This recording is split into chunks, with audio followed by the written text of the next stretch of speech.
In this video, we'll be looking at writing the Part B essay in detail. Starting with the introduction, it's good to lay out the four macroeconomic goals of the government as they are the end point of your question. These goals are namely a healthy balance of payment, economic growth, employment, and price stability. Spell out what exactly happens when there is a fall in government expenditure and increase in taxes. A fall in G and rise in taxes are commonly known as the contractionary fiscal policy. While G is a direct component of AD, we need to look at how taxes affect the other components of AD first. With higher direct taxes, such as corporate taxes, post-tax profits, and thus profitability of investments will fall, leading to reduced investment expenditure.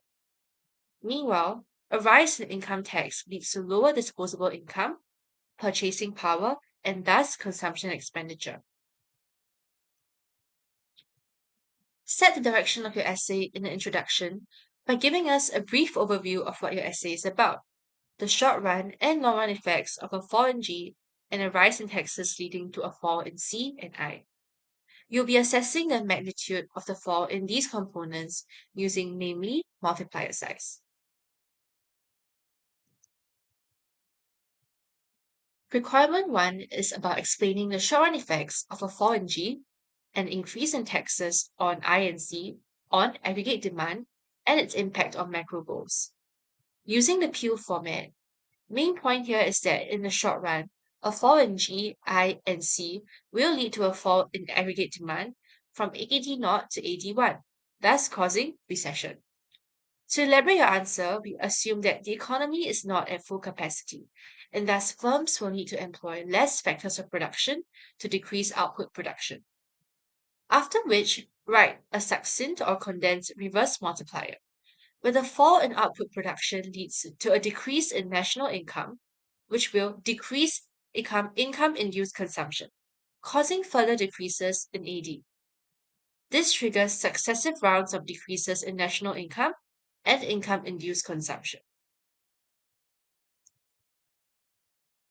At each round, the decrease in both gets smaller, and a multiplier process will end when the decrease in national income is too small to generate further decrease in induced consumption.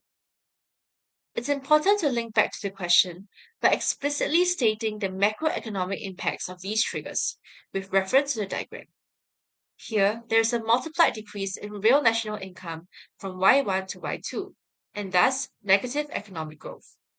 Given that labor is a derived demand, the negative economic growth will lead to a fall in the derived demand for labor, resulting in higher demand deficient unemployment.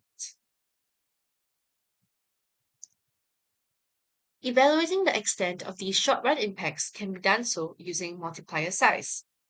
The impact of a fall in I, G, and C on economic growth may be limited due to small multiplier size. The size of the multiplier K is given by the formula K equals to 1 divided by the marginal propensity to withdraw, or MPW.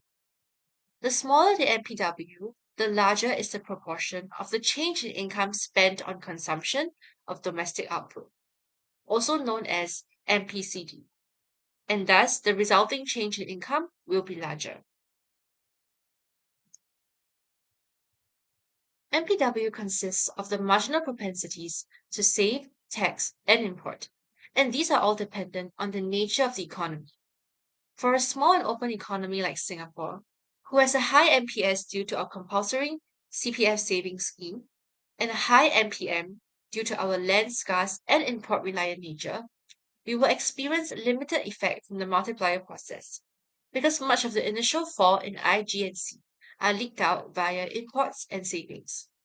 Thus, our domestic marginal propensity to consume is small, and we will see a small multiplied decrease in R and Y.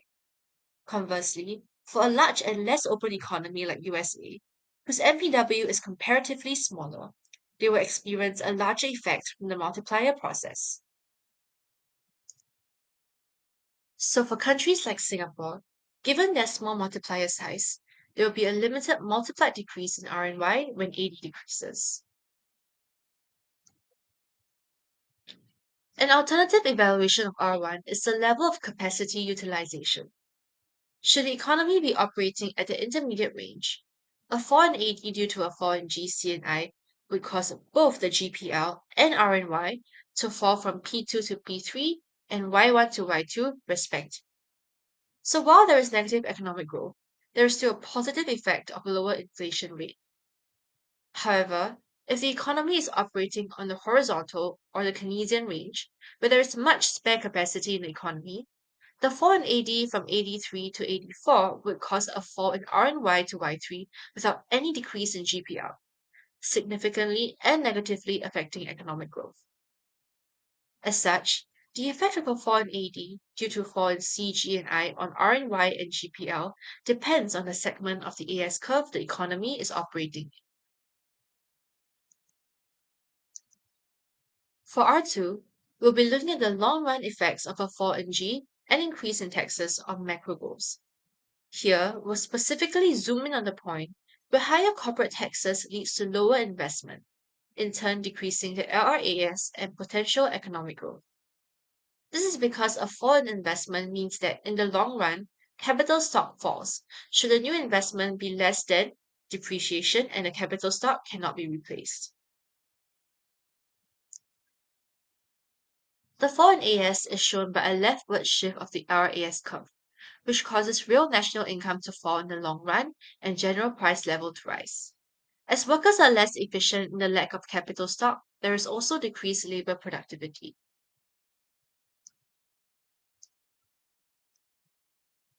As the RAS is affected by changes in QQT, it's important to state that the fall in investments leads explicitly to lowered quantity of capital, thus reducing the country's productive capacity, leading to a fall in real national income, a rise in unemployment, and importantly, lowered potential growth, where full employment level of output falls from YF1 to YF2.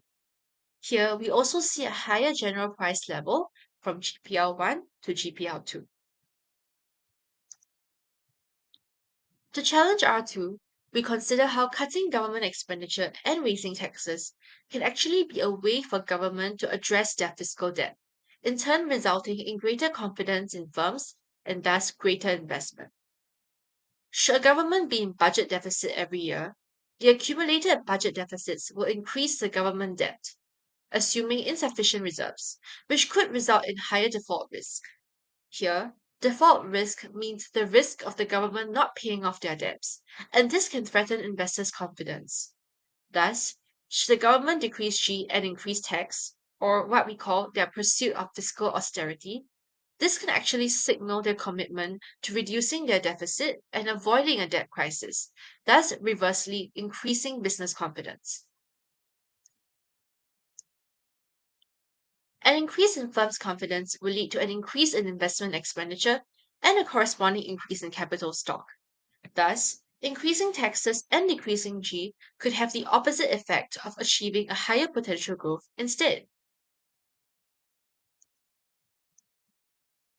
Lastly, in your conclusion, you can make a stand that the impact of cutting G and increasing taxes on economic growth ultimately depends on the nature of the economy. For small and open economies with a small multiplier size, the impact is limited, unlike for large and open economies with a larger multiplier size, where the impact is significant. To beef up your conclusion, apart from multiplier size, you can consider how the effects of falling G and increasing taxes on price stability can be positive or negative, depending on the level of spare capacity in the economy. If the economy is experiencing full employment with high demand pull inflation, a fall in C, G, and I could reduce inflation and promote price stability. However, given the current state of the world where the pandemic and global economic crisis are more pressing issues, perhaps inflation is still not a significant problem, rendering the impact of falling G and rising taxes largely negative for most economies today. And with that, we've come to the end of this module.